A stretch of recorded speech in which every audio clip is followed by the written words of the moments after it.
우선 이 강의는 이제 시작하도록 하고요. 잠깐만. 이 수업은 이제 거기도 올라가고요.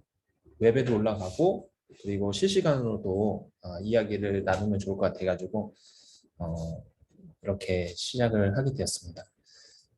그래서 학생분들이 이제 온라인으로 이제 수업을 또 하다 보니까 그리고 또 이 수업이 또 연강이다 보니까 여러 가지로 불편함을 가지고 있는데 그래서 이 실시간 강의 통해서 이제 듣다가 좀 이해가 잘 안 된다든지 혹은 또 추가적으로 물어보고 싶은 것들이 있을 수 있잖아요. 그래서 그런 것들을 하기 위해서 하는 거다.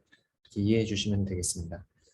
그래서 이 시간을 통해서 이제 평소에 궁금하던 걸 질문을 다 싸가지고 와서 여기서 다 풀어놔도 괜찮습니다.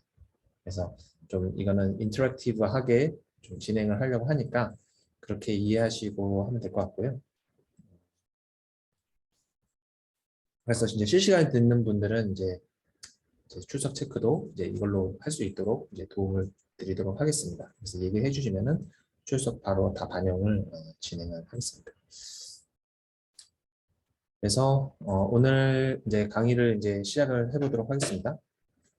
그래서 처음에는 이제 우리가 기존에 배웠던 것이 무엇인지 잠깐 리뷰를 하자면은 이 멀티플 리그레션이죠. 멀티플 리그레션인 경우에는 우리 프리딕터 베리어블이 여러 개인 경우를 이야기하죠. 그래서 기존과 다르게 이 여러 개를 어떻게 이 모형에서 다룰지에 대한 부분을 고민을 하게 됩니다. 근데 어찌 됐든 이제 우리가 알고 있는 프리딕터 베리어블을 통해서 리그레션 모델을 구했을 때 이 베타 솔루션 에스티메이트가 이러한 형태로 이제 구성이 된다라는 것은 우리가 알고 있었죠. 그래서 이것에 대한 이야기를 이제 해보려고 합니다. 그래서 이것은 이제 추정량이고 에스티메이터 이렇게 부르기도 합니다. 그래서 이 추정량은 이제 확률 변수적 속성을 가지고 있습니다. 네, 랜덤적 속성을 가지고 있죠. 왜냐하면 이 y가 이 노멀 디스트리뷰션을 따른다, 어떤 특정 분포를 따른다라는 그런 가정이 있기 때문에 그렇죠. 이 앞에 있는 건 컨스탄트입니다.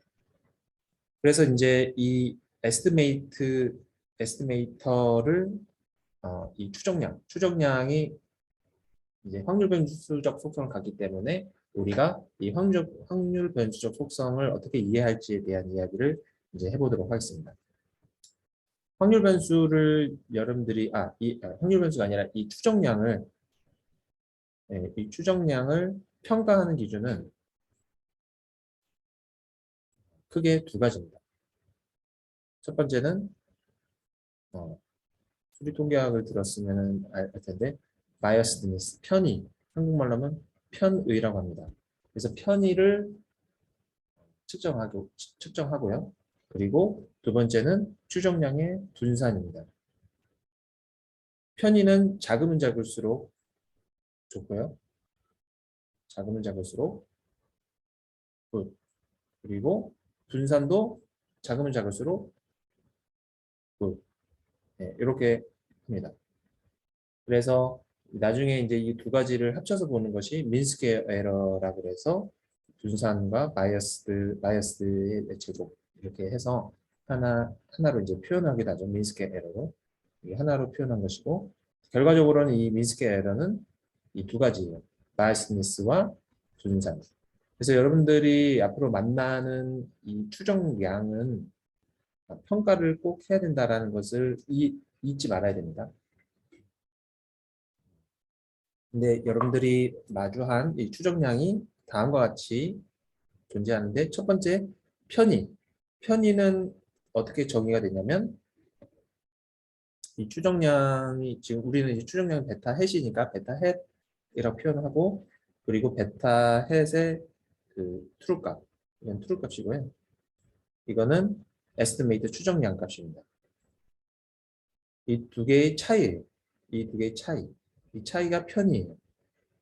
편의 또는 biasness. 영어로 하면은 이것은 biased 돼 있어라고 할 때 하는 얘기입니다. 편의. 근데 지금 혹시 목소리가 잘 들리나요? 그럼 좀 하나 확인을 하고 가야 되겠다. 잘 들리시면 채팅을 하나만 남겨주시면 감사하겠습니다.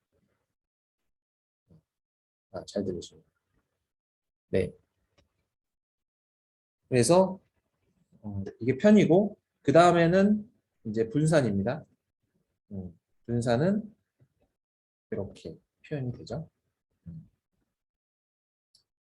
이 추정량의 분산, 그래 분산은 자금장을수록 좋다라고 이야기하는 겁니다. 그런데 일단 이 수업에서는 이제 수리적인 것은 이제 최대한 안 하려고 합니다. 보면은 이 편의를 우리가 구했을 때 우리가 가지고 있는 리스트 스케일 방법으로 통한 추정량이 다시 설명하자면 이렇게 표현이 된다고 말씀을 드렸죠. 이렇게 표현이 되는데 이 추정량의 편의는 0입니다. 0. 이 추정량의 이 추정량에 국한돼서 얘기하는 겁니다. 물론 이거 말고 다른 추정량을 또 생각해 볼 수도 있겠죠. 근데 이 추정량의 국한에서는 편의가 0이고 그리고 이 추정량의 분산은 이렇게 표현이 됩니다. 이거는 이제 지난번에 한 두세 번 정도 설명을 제가 드렸었는데 한번 잘 돌이켜보면 좋을 것 같습니다. 이건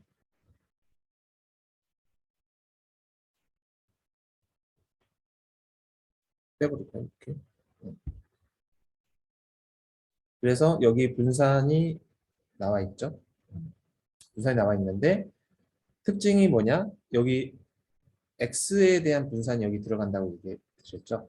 그래서 공분산 시키면 이 X 매트리스의 중심화가 시키면 결과적으로는 이 expectation 값에 우리 공분산이 결과적으로는 이 곱한 것의 expectation과 각각의 expectation을 이제 곱한 것이 바로 분산의 정의잖아요. 그랬을 때 우리가 이제 이거는 이제 중심화 시켰기 때문에 이제 0으로 이제 날아가게 되고 이제 이것만 나게 되는 거죠. 근데 이게 이제 확률 변수적 속성을 갖고 있지 않으니까 이게 툭 튀어나오는 거죠. 그래서 이 분산, 이 X 프리딕터 베리어블의 분산이 여기 개입이 된다는 것이 특징이에요. 잘 지우겠습니다. 그래서 이 수식을 이제 이해를 하는 게 되게 중요하고요. 그리고 여기 시그마 스퀘어는 이 레지듀얼이 이 에러 텀이 어떻게 정의가 되느냐에 대해서 우리가 이야기를 했었죠. 그래서 거기서 정의한 모수가 이렇게 뚝 들어가게 된다라는 것입니다. 그래서 자, 첫 번째 우리가 찾은 성질은 unbiased estimate이고 그리고 smallest variance다 이런 얘기를 합니다. 그래서 첫 번째는 우리 좋은 성질을 갖추었죠. 어떤 좋은 성질이냐? unbiasedness. 그래서 이거를 이쪽 넘기면 결과적으로 이건 expectation of beta hat 마이너스 베타는 0 이렇게 되겠죠. 그래서 unbiasedness가 성립이 되고요.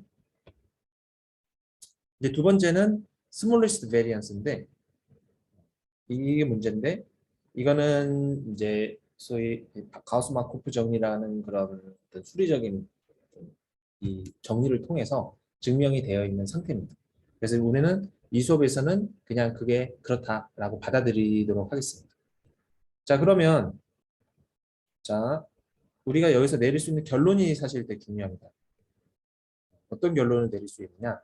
이 리그레션 추정량, 우리가 구해낸 그 리스케어 방식으로 구한 이 추정량이 첫 번째 unbiased고 그리고 smallest variance예요. 그러니까 어떻게 되죠? 제일 좋죠. 최고다. 왜 최고냐면 우리가 지금 고려하고 있는 우리가 고려하고 있는 이 추정량의 평가 기준 이걸로 봤을 때 편의는 당연히 0이 제일 좋은 거죠. 네, 모수에 가까운 거니까 추정량의 평균이. 자, 이 색깔이 안 됩니다. 추정량의 평균입니다. 그리고 분산이 있는데 분산도 작으면 작을수록 좋다 그랬잖아요.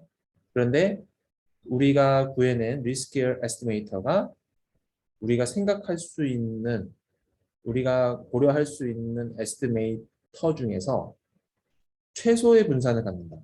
그래서 가장 좋은 가장 우리가 이 지구상에서 생각할 수 있는 최고의 최고 좋은 추정량 이런 성질을 가지고 있어요. 뭐 사실 처음부터 최고 좋은 추정량을 찾기 위해서 간 것은 아닐 거예요. 근데 이거 말고도 다른 방식으로 우리가 얼마든지 에스티메이터 이 추정량을 이것들을 리스케어 말고 다른 방법으로도 구해낼 수 있는 시도들은 굉장히 많이 있었습니다. 근데 그것 중에서 제일 좋은 거다. 그래서 결과적으로 우리는 이것을 믿고 쓸 수 있다. 오케이 된 거죠. 그래서 이제 현장에서는 이런 이론적 백그라운드가 서포트가 되기 때문에 현장에서 이 리스케어 에스티메이터를 정말 많이 쓰는 겁니다. 리그레션 방법론에 대해서도 많은 신뢰가 역사적으로 쌓여온 거고요. 그래서 그냥 리그레션 회귀 분석이 계속 활용된 것은 아니다. 이렇게 이해하시면 될 것 같아요. 그리고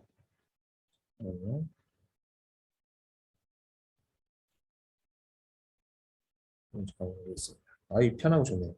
한번 쓴 걸 왔다 갔다 하고. 그 다음에는 이 에스티메이터 베타 햇이 노멀 디스트리뷰션을 따르고 민이 이거고 민이 이거라는 베타 J라는 것은 결과적으로는 우리가 프리딕터 베리어블을 여러 개를 고려하잖아요. 그래서 프리딕터 베리어블이 하나, 두 개, 세 개 쭉쭉쭉 프리딕터 베리어블 P개가 있을 때 각각의 프리딕터 베리어블에 해당되는 베타들이 있을 텐데 그것의 인덱스를 지금 J라고 표현한 겁니다. 거기는 인덱스들을 그리고 그 인덱스들이 가지고 있는 각각의 베타들이 미니 트루값 베타 J에 해당된다라고 한 거고요. 그리고 위에 있는 정의대로 이렇게 되는데 이 JJ는 결과적으로 어떻게 되냐면은 다이고널 팩터죠. 그래서 첫 번째는 그래서 우리가 X 트랜스포즈 X를 매트릭스를 뭐 이렇게 생각해 볼 수 있겠죠. 그리고 이게 P고 이게 차원이 P by N이에요. 그랬을 때 X 트랜스포즈 X는 P by P 매트릭스가 되겠죠. 맞죠? 그랬을 때 이것의 역행렬은 또 이것도 P by P죠.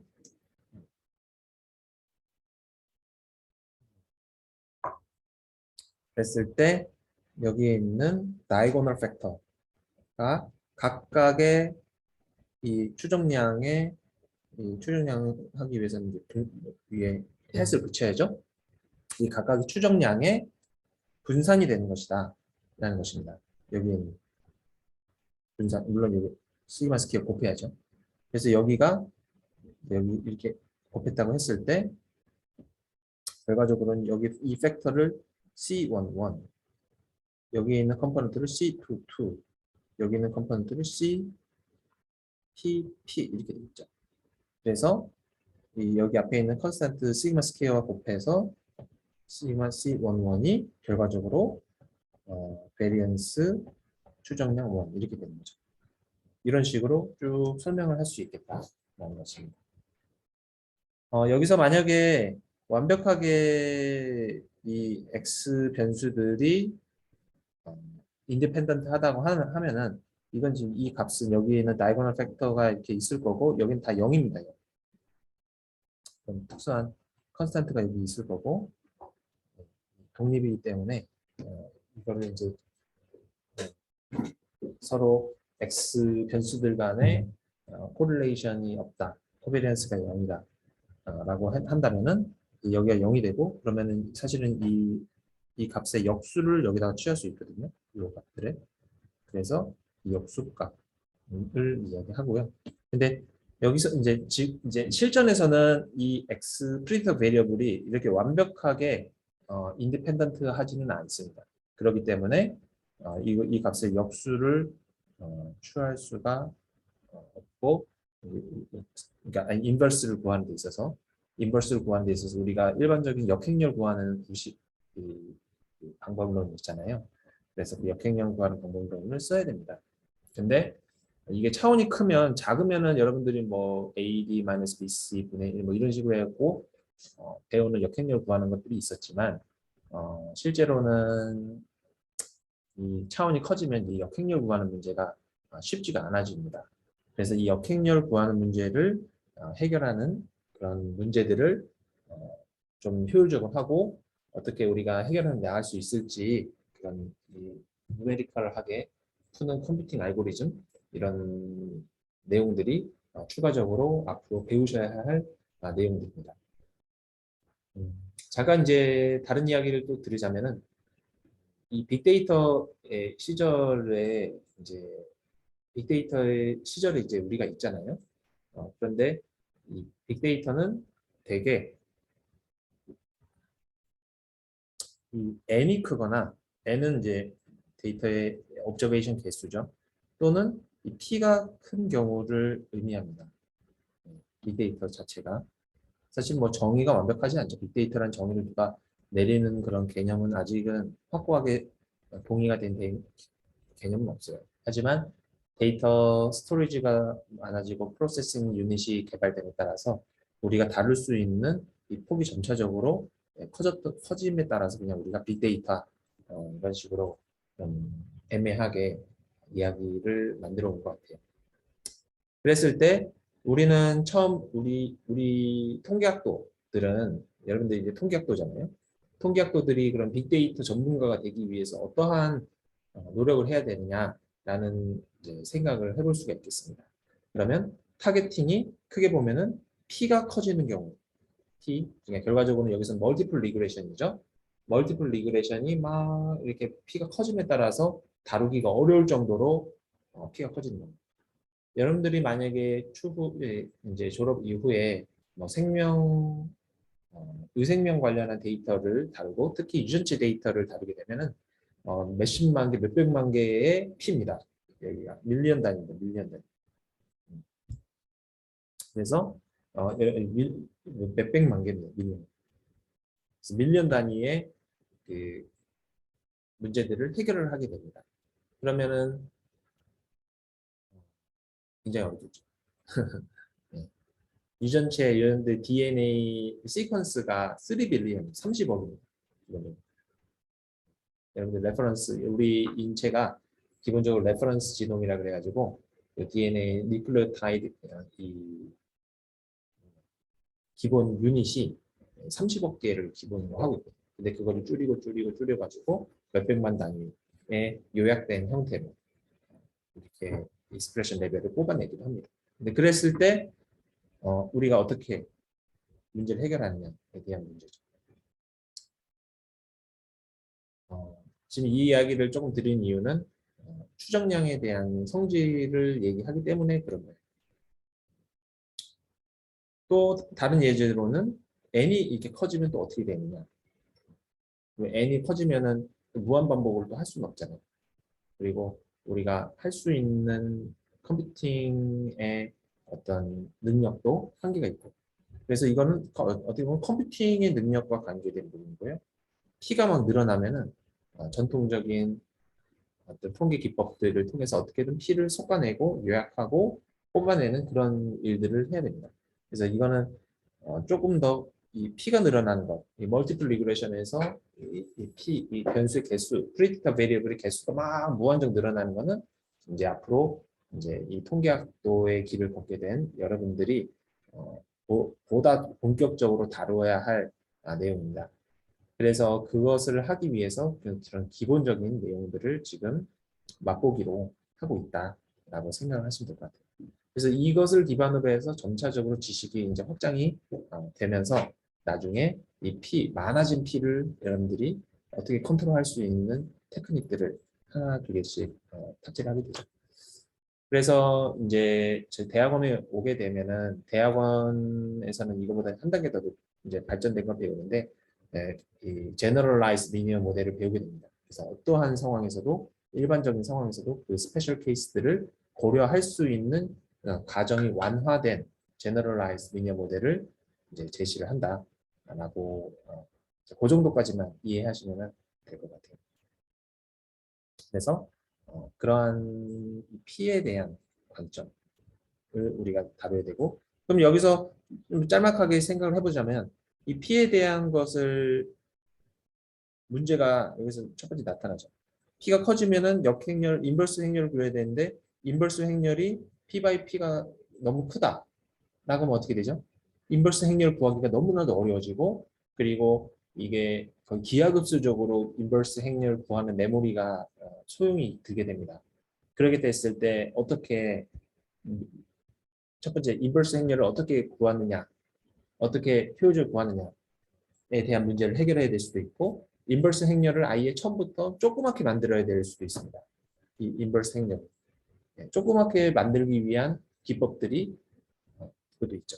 그래서 조그맣게 만들어서 요약해서 가야 될 수도 있어요. 그래서 사람들이 이런 연구들을 계속 하게 돼요.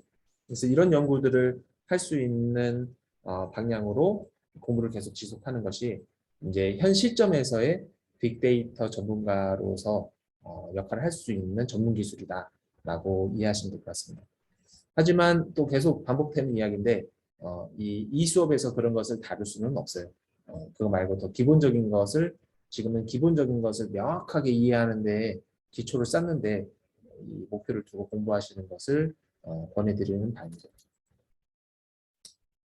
자, 그 다음에는 이런 것이 있죠. Sum of Scale Error를 우리가 이야기해 볼 때 이런 보통 Sum of Scale Error는 우리가 어떻게 정의를 하냐면 툴 y 값과 그리고 predictor variable의 차이가 레지듀얼이죠. 레지듀얼을 제곱해서 합한 거가 바로 이 서브스퀘어 에러였죠. 그랬을 때 자, 이게 기본적으로 이게 지금 확률 변수죠. 확률 변수가 왜 확률 변수냐면 여기에서 이 y 해시 확률 변수니까 맞죠? 그리고 이 y도 그렇네요. y도 그 분포를 따르니까요. 그랬을 때 이 확률 변수의 제곱의 합이죠.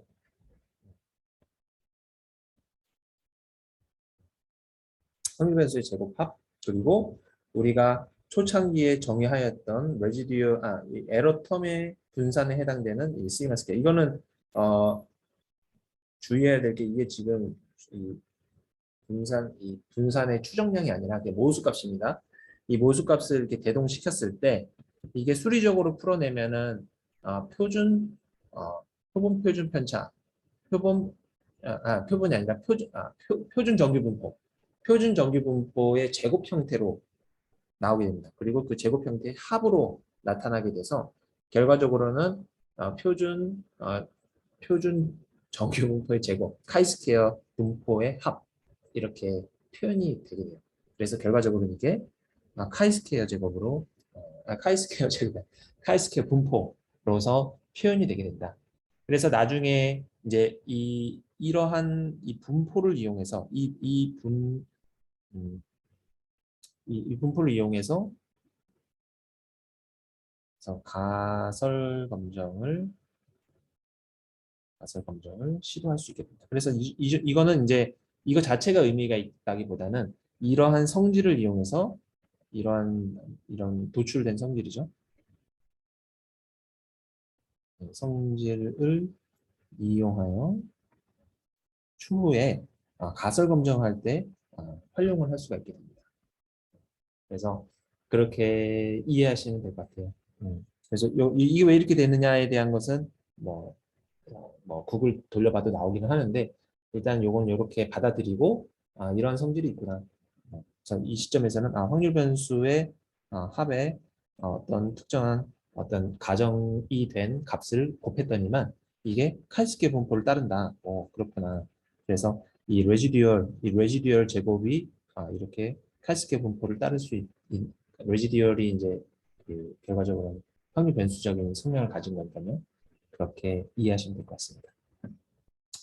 그래서 여기까지가 이제 하나고 또 이제 도출된 결과를 또 한번 보면 이제 베타 J가 있고 이렇게 돼 이 시그마 스퀘어 이게 아까는 이제 이 모수의 이미 이제 모델 안에서 정의가 된 시그마 스퀘어의 값이고 그리고 이 모수죠 일종의 우리 모르는 이 파라미터를 추정한 값이 있을 수 있겠죠. 이 추정 값은 이거는 알죠? 이거는 추정량이 어떻게 되죠? 우리가 배웠죠. 음, 이거 솔루션 배운 거잖아요. 그리고 이것에 대한 추정량은 이제 이렇게 SSE를 n-p-1로 나눕니다. 그래서 SSE를 n-p-1로 나눈 값으로 우리가 추정을 해요. 이 모수 값을. 그래서 이게 또 추정량입니다. 레지듀얼 추정량. 그러면 이게 또 랜덤 베리어블이죠.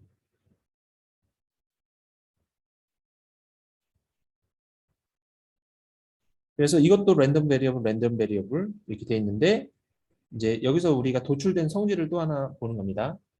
요거 정도는 이제 상식적으로 알아두면 좋은 내용인데, 이제 결과적으로는 이제 여러분들이 가설 검정을 이렇게 하게 돼요. 이거는 이렇게 쓰는 거고. 이 베타에 대한 어, 분포를 이용해서 가설 검정을 하게 되는데, 음, 여기 베타가 있고, 자, 이 분포가 뭔지가 되게 궁금해집니다. 가설 검정하기 위해서. 음, 이 분포. 뒤에 조금 더 자세하게 나오는데, 이게 왜 중요한지에 대해서 설명해 주기 위해서 말씀드려요. 여기 있는 베타와 여기 스탠다드 에러 여기 베타 있죠? 근데 이 스탠다드 에러 이게 지금 원래 베타의 분산을 이렇게 나눈 거죠. 근데 베타의 분산은 아까 시그마 스퀘어하고 x 인버스 이렇게 나왔었죠? 네, 이렇게 나온 거죠. 근데 요게 문제죠, 요게. 근데 요게 이제 추정량으로서 요거를 이게 개입을 시켜줄 수 있는 거죠. 이렇게. 맞죠? 음. 그래서 여기서 추정량으로 여기가 임퓨테이션을 하면 결과적으로는 이 안에는 SS 이 퀀티티는 이게 지금 다 똑같은 거예요. 이거랑 이거는.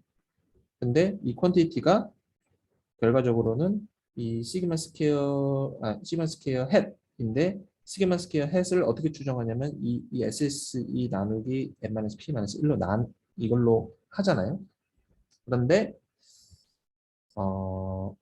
이 SSE가 정의가 아까 나온 대로 이 SSE는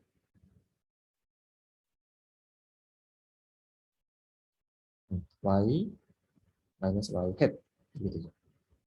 근데 y 햇 헷갈리니까 다시 씁시다. 이렇게 되고 이거는 또 이렇게 표현이 되죠. 햇 이렇게 되죠.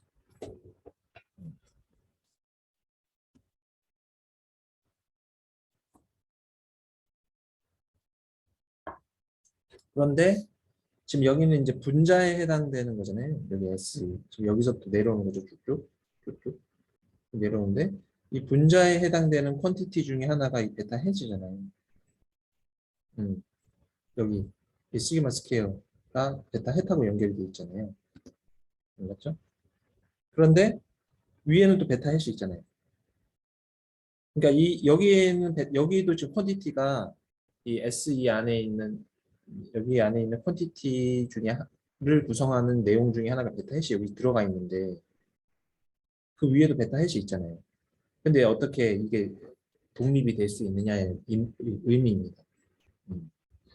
똑같은 확률 변수가 위아래로 있는데 이거 베타는 나중에 이거 모순 0이라고 보기 때문에 이건 없어집니다. 일단 이건 헷갈리니까 이건 확률 변수도 아니고 헷갈리지 않게 좀 더 없앨게요. 그러니까 지금 위에도 베타 헷, 아래도 결과적으로 베타 헷이 여기 안에 퀀티티가 들어간다. 이 수식이 좀 복잡하게 얽혀 있을 뿐이지. 근데 이거는 이제 나중에 여러분들이 수리통계학에서 배우게 되긴 해요. 이 위에도 베타 헷, 아래도 베타 헷인데 어떻게 이 두 개가 인디펜던트 하냐. 인디펜던트 하다. 네. 그래서 어, 위에는 이제 원래는 정규 분포 따르는 거죠. 근데 이렇게 되는 경우에 우리 수리적으로 인디펜던트 하다라는 것을 증명을 어느 정도 해냈고, 그래서 그 분포가 이제 T 분포로 이제 수렴한다라는 것을 이 두 개를 합친 것이 이런 식으로 합친 것이 T 분포를 따른다라는 것을 이제 수리 통계학에서 좀 더 구체적으로 배웁니다. 상식적으로 좀 이상하잖아요. 여기 베타 헷, 여기 베타 헷인데 이 두 개가 독립이다. 근데 수리적인 어떤 이 좀 테크닉들을 이제 이용해서 분리를 해서 이제 독립을 보여주게 됩니다. 보여주는 방법은 뭐 여러 가지가 있어요. 뭐 팩토라이제이션 theorem, 뭐 MGF 테크닉, 뭐 여러 가지 방법론을 통해서 이제 하기는 하는데 거기서 이 수업에서 그거를 얘기하기는 좀 그렇고, 근데 요거는 이제 좀 아셔야 될 부분이긴 해요. 아주 내가 이제 결론만 말씀을 드린 겁니다. 왜 이게 T 분포가 나올까에 대한 내용이죠. 그러니까 위에는 정규 분포였고, 예. 근데 어떻게 이 정규 분포와 또 다른 이 분포를 따르는 이 SSE가 분포죠. 분포가 있죠. 이 분포와 이 분포, 정규 분포와 카이스케 분포 결합해가지고 T 분포가 이렇게 나오게 됩니다. 그래서 결과적으로는 이제 T 검정을 베타 햇을 검정할 때 T 분포를 쓰게 되는 그 근본적인 이유가 여기서 출발을 하게 되는 거죠. 근데 그 거기서 핵심 중에 핵심은 바로 이 베타 햇과 시그마 스퀘어의 추정량이 얼핏 보기에는 얼핏 보기에는 독립이 아닌 것 같은데 독립이라는 거죠. 그게 핵심입니다. 그걸 잊지 않고 이 수업을 마무리시는 것이 중요합니다. 그래서 그 근간을 알아야지만 이제 나중에 이걸 기반으로 해서 그 다음 단계의 고급 과정을 진행할 수 있어요. 자, 그리고 지금 내용이 좀 어떤가요? 좀 이해가 되시나요? 이게 실시간 수업을 하니까 이제 물어볼 수가 있네요. 이해가 되시나요?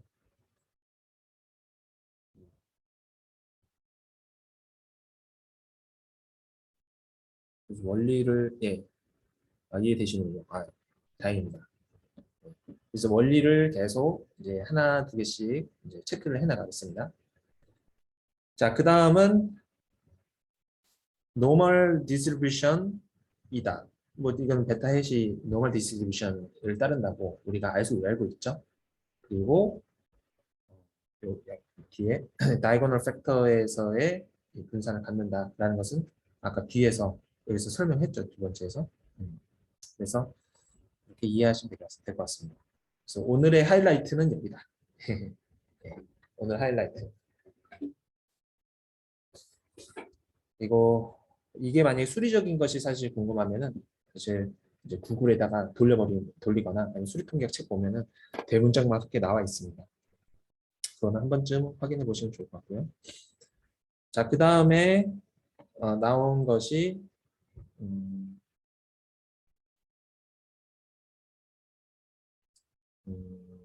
이 내용이죠. Unbiased Estimate Sigma Scale 있고요. 그리고 이 시그마 스퀘어에 대한 언바이스 불편 추정량, 편의가 없는 불편 추정량이 다음과 같이 정의가 된다. 라고 이해하시면 될 것 같고. 근데 여기서 이 자유도에 대한 부분 문제가 나오는데 이거는 이제 파라미터 추정량, 추정 개수라고 생각하시면 될 것 같아요. 네, 파라미터. 그래서 우리가 표본 표준 편차할 때 표본이니까 이 추정하기 위한 모수의 개수가 하나가 있기 때문에 이것을 나눠서 하는 거 기억이 나시죠? 표본 표준 편차. 그래서 그런 것이랑 비슷하다 이렇게 생각하시면 될 것 같아요. 네, 생각보다 이 자유도에 대한 논의는 되게 철학적으로 또 되게 통계학적으로 되게 깊은 논의가 필요해요. 그래서 이 학부 수업에서 그것을 논하기에는 좀 스코프가 맞지 않고요. 어쨌든 여기서 우리가 왜 이게 여기 들어가게 됐냐라고 생각을 했을 때 우리가 추정하고자 하는 이 파라미터가 p 플러스 1개죠.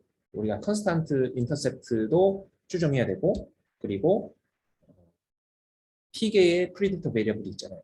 그래서 이거 두 개를 요만큼은 이제 자유도가 없다라고 해서 뺀 거다 이렇게 생각하시면 무방할 것 같습니다.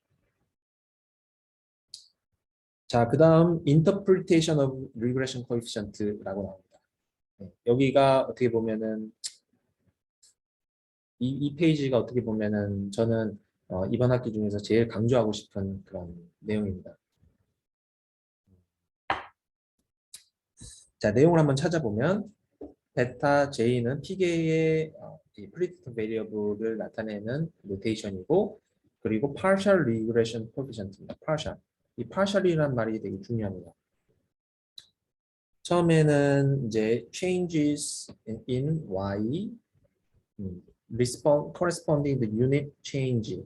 그러니까 결과적으로는 response variable의 변화량, 이 사실은 평균 변화량이어야 됩니다. 평균, expectation, 혹은 predicted y라고 하던가, 예. expectation 또는 predicted y. 왜냐하면은 우리가 기본적으로 이 regression 폼은 이렇게 y의 평균인데 x 어떤 given for 어떠한 n이 x를 기준으로 했을 때 y가 무슨 값이냐가 궁금한 것이 이 리그레션 폼의 기본입니다. 이게 그래서 여러분들이 리그레션의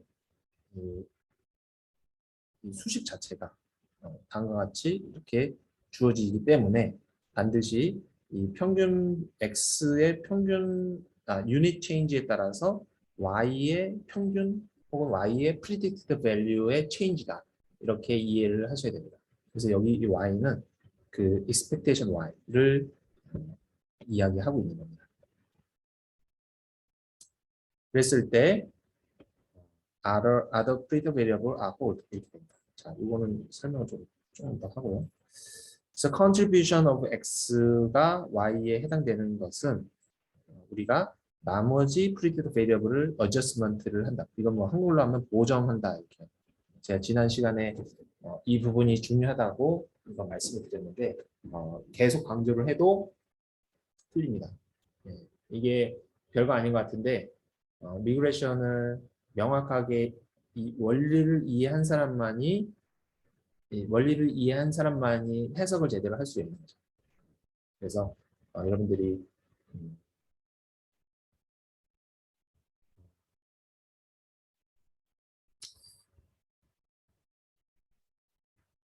어디죠? 뭐 그냥 혼자서 공부하면은 한 80% 정도까지는 이제 가능해요.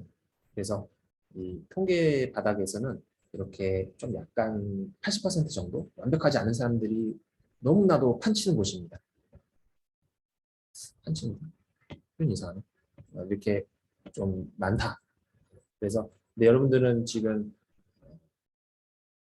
통계학과를 진입을 했으면은 이 나머지 20%를 반드시 채우고 가야 되는데 제가 여태까지 통계학과를 학생들을 이제 배출을 하면서 보았을 때 이 20%가 제대로 안 채워지고 졸업하는 경우를 많이 봤어요. 그래서 제가 좀 과하다 싶을 정도로 이 부분이 안 채워진다고 생각이 들면 이 부분만 계속 강조를 하는 그런 강의 스타일이 좀 있습니다. 그래서 그건 좀 이해해 주셔야 돼요. 그래서 기본 개념을 반드시 탑재를 하고 가야 된다. 그래서 제가 예전에 현장 강의할 때는 그래서 질문을 보통 많이 한 게 아니에요. 학생들 이제 굉장히 곤혹스러웠는데 지금은 이제 온라인으로 이렇게 하게 되니까 여러분들은 운이 좋습니다. 안 그랬으면 굉장히 고단했을 텐데 어쨌든 좀 안타깝기도 하고 제가 이거를 확인 사살을 한 명 한 명씩 하면서 가는 스타일이긴 한데 어쨌든 이 해석이 보면 멀티플 리그레션일 때는 얘기가 달라진다는 겁니다. 멀티플 리그레션은 이 우리가 관심이 있어 타겟팅하고 있는 j-번째 프리디터 베리어블의 유닛 체인지 단위 길이만큼 바뀜에 따라서 바뀌는 y 값의 추정치 추정된 y 값의 혹은 y 값의 평균의 체인지가 되는 거죠. 그리고 어떠한 상황이냐면 다른 프리디터 베리어블은 고정된 상태다. 또는 다른 이게 똑같은 표현입니다. 다른 프리터 베리어블이 보정된 상태에서 보정된 상태에서의 이 x 값의 단위 길이만큼의 변화에 따른 y 값의 변화량, y의 평균 값의 변화량의 의미를 가지고 있습니다. 이렇게 해석을 해야 됩니다. 그런데 일반적으로는 일단 무조건 빼는 게 일단 요걸 뺍니다. 다른 변수들 우리가 멀티플 리그레션을 우리가 한다고 했을 때 이 다른 다른 개입된 프리터 베리어블을 보정한 상태에서 x의 영향력, y에 대한 영향력 이렇게 해석을 거의 하지 않아요. 근데 거의 하지 않는 이유는 이렇게까지 이야기하면서 매일 P개의 베리어블이 있는데 그 중에서 뭐 세 번째 프리터 베리어블의 영향력을 말하는데 말할 때마다 다른 보정 변수 다른 변수 보정한 상태에서의 세 번째 프리터 베리어블의 영향력은 다음과 같습니다. 이렇게 얘기하기 너무 힘드니까 그냥 x3의 영향력은 얼마고요, x4는 얼마고요 이렇게 얘기를 한단 말이에요. 그런데 뭐 그렇게까지 얘기하는 것까지 좋은데 좋지만 이걸 알고 그렇게 해야 되는데 모르고 그렇게 한다는 거죠. 프리터 베리어블. 근데 이걸 모르면 어떠한 치명적인 문제가 생기냐면 나머지가 다 이해가 잘 안 돼요. 이런 개념이 잘 없으면은 첫 번째는 partial regression이란 말 자체도 이해를 못해요. partial. 나머지 변수가 y에 설명되는 요소를 싹 다 제거하고 내가 관심 있어 하는 뭐 x 세 번째 x3의 변수의 영향력을 얘기를 하는 거기 때문에 그렇기 때문에 여기 partial regression coefficient가 개념적으로 들어가야 되는 겁니다. 그렇게 이해하시면 돼요. 그래서 이게 리그레션의 특징이기도 하면서 굉장히 장점이기도 하면서 극한 단점이기도 합니다. 이게 왜 장점이기도 하면서 단점이냐면 원리상으로 우리가 사실은 어떤 영향력을 평가할 때 나머지를 제외하고 그 변수만 가지는 그 영향력을 보고 싶지 나머지의 변수까지 같이 컨비네이션으로 본다 그러면 그 우리가 관심 있는 변수가 어떤 영향을 미치는지 설명력이 떨어지지 않습니까? 상식적으로 생각했을 때. 그래서 그런 설명력의 향상에 있어서 정말로 좋은 성질이죠. Partial Regression Coefficient. 근데 이런 것들이 안 되는 게 모델들이 뭐가 있냐면 요즘에 유행하고 있는 딥러닝 모델 같은 거 이런 성향이 이런 성질을 거의 가지고 있지 않아요. 물론 이것도 논리니어 리그레션은 특별 케이스로서 나중에 딥러닝 방법론을 이해할 수 있는 요지가 생깁니다. 네, 그거는 이제 나중에 4학년 되시면은 제가 통계적 인공지능 강의할 때 좀 설명을 드리는데 어쨌든 그렇다 하더라도 나머지 이 모델들을 보면 이게 제대로 안 됩니다. 그 특정한 우리가 타겟 베리어블의 영향력을 설명할 수 있는 그러니까 파셜하게 그 해당 타겟 프리디터 베리어블만의 영향력을 뽑아낼 수 있는 모델이 생각보다 많이 없어요. 근데 대표적으로 이 리그레이션이 그러한 성향을 가지고 있습니다. 요게. 그래서 굉장한 장점이고요. 단점은 뭐냐면 그 partial한 것을 추가하는 식으로 되기 때문에 뭐 이렇게 추가하면 추가할수록 어떻게 돼요? 설명력이 계속 늘어나. 네, 분산 설명이 계속 늘어나서 모델이 점점점 복잡해져서 모델이 점점 P가 막 늘어날 수 있죠. 무한정. 이렇게 P라고 하면 우리가 이 칼에 배웠을 때 이거 아닙니다. P는 제가 말씀드리는 게 아까 나온 그 노테이션에서 프리디터 베리어블의 개수죠. 그 프리디터 베리어블의 개수가 증가함에 따라서 모델 설명력이 도리어 인터프리테이션 하는 데 있어서 분산을 설명하는 데 있어서는 지금 여기서 말하는 partial 뭐 이런 얘기하는 거는 contribution 얘기하는 건 분산 전체 Y의 총 변동을 설명하는 데 있어서의 의미입니다. 근데 그게 아니라 이 모델 자체가 현상을 설명하는 데 있어서 변수가 많으면 그 설명의 어떤 간결성이 떨어지잖아요. 맞죠? 예를 들어서 뭐 학습 능력이라 한다면 학습 능력에는 뭐 지능이 중요하고요. 그리고 체력이 중요하고요. 뭐 긍정적인 사고가 중요하고요. 뭐 엉덩이를 땅에 어느 의자에 붙이고 공부하는 시간이 이렇게 뭐 몇 가지 네다섯 개가 될 수 있는데 그게 아니라 그날 날씨가 또 중요하고요. 또 뭐 걸음걸이가 중요하고요. 그날 오전에 먹은 식사의 종류가 중요하고요. 막 이게 생각해 보면 영향을 미칠 수 있는 요소가 무한정으로 늘어날 수 있죠. 근데 아까 말씀드린 뭐 초반에 뭐 3, 4개 정도로만 모델을 구성한다면 이게 어느 정도 설명의 간결성, 네. 설명, 논리 구조를 이야기하는 데 있어서 간결성이 이제 보장이 되는데 이것도 하나의 모델의 리그레션 모델로 우리가 추구해야 될 부분이긴 합니다. 분산 설명력과 사실 트레이드 오프의 관계가 있어요. 그래서 이 지금 partial regression coefficient, 그러니까 partial, 그러니까 이게 결과적으로 나머지가 보정된 상태에서 분산이 계속 추가적으로 설명이 되면서 Y에 대한 영향력을 이야기한다는 것 자체가 그런 장점과 단점이 있다라는 것을 꼭 인지하고 있어야 됩니다. 이거 인지 못하고 있으면 나중에 어떻게 하냐면 그냥 무작정 다 때려 넣습니다. 다 때려 넣고 분산 이렇게 설명 잘했어요 이렇게 얘기하면서 현장에 있는 니즈를 잘 설명하지 못하는 잘 이렇게 충족시켜주지 못하는 그런 스태티스티션이 되죠. 네, 이런 것들을 인지하고 했으면 좋겠다라는 생각입니다.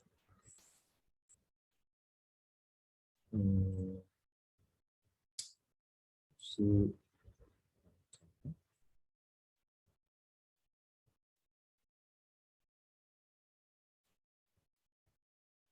네, 오늘은 여기까지 해야 되겠네요. 자, 첫 번째, 자, 이러한 이 SP 데이터 이 교과서에 있는 건데, 이 교과서에는 이제 우리가 두 가지의 멀티플 프리디터 베리어블을 고려를 합니다. 그랬을 때,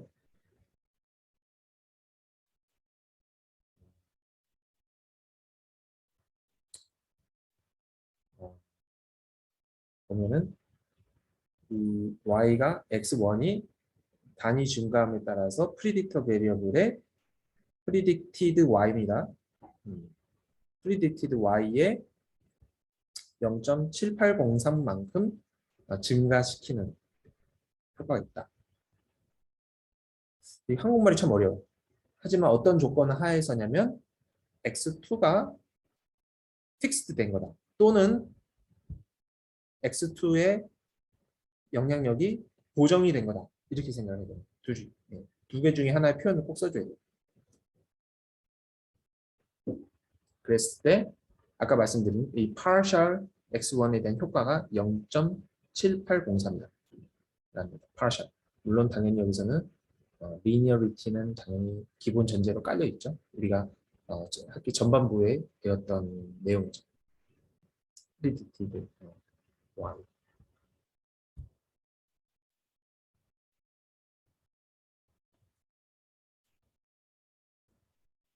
그리고 coefficient 2는 어떻게 해석돼야 되냐? 여기 0, 0.052, 0.0502만큼 감소한다.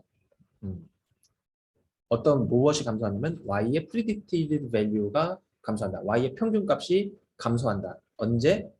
x1이 픽스드 되거나 또 다른 표현으로는 x1이 adjustment 되어 있거나 모델에서. 그래서 이걸 이제 한국말로 보정이라고 하죠. 보정되어 있고.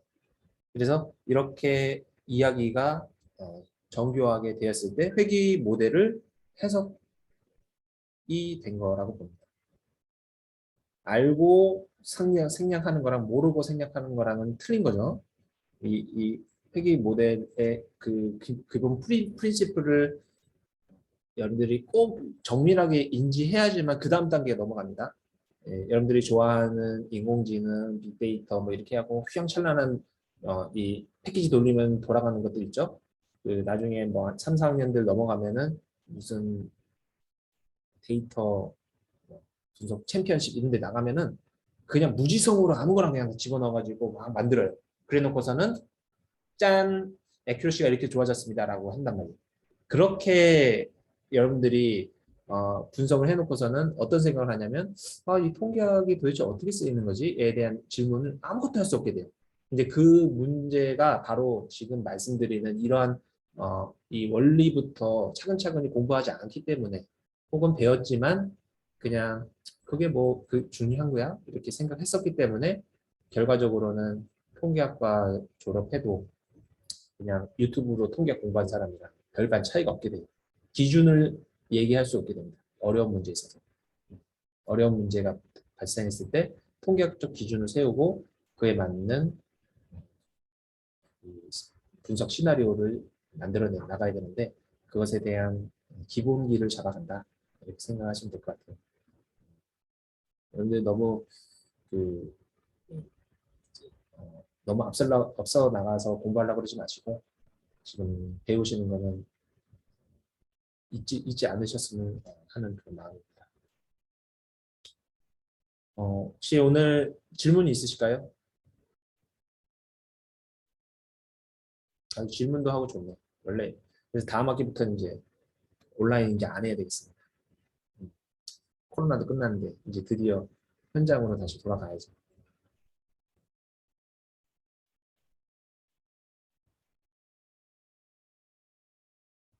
질문이 없으시면 네, 수업 중이라고 고생 많으셨고요. 그러면은 다음 주 월요일에 또 이렇게 모여서 같이 얘기하고 또 수업 내용 하도록 하겠습니다. 이것뿐만 아니라 이제 뭐 수업 관련된 거 얼마든지 이 시간 통해서 질문을 했으면 좋겠어요. 내가 질문하는 것이 곧 남들도 궁금해하는 이야기이기 때문에 전혀 이거 질문해도 될까 이렇게 생각 안 해도 됩니다. 네, 그럼 여기까지 하도록 하겠습니다.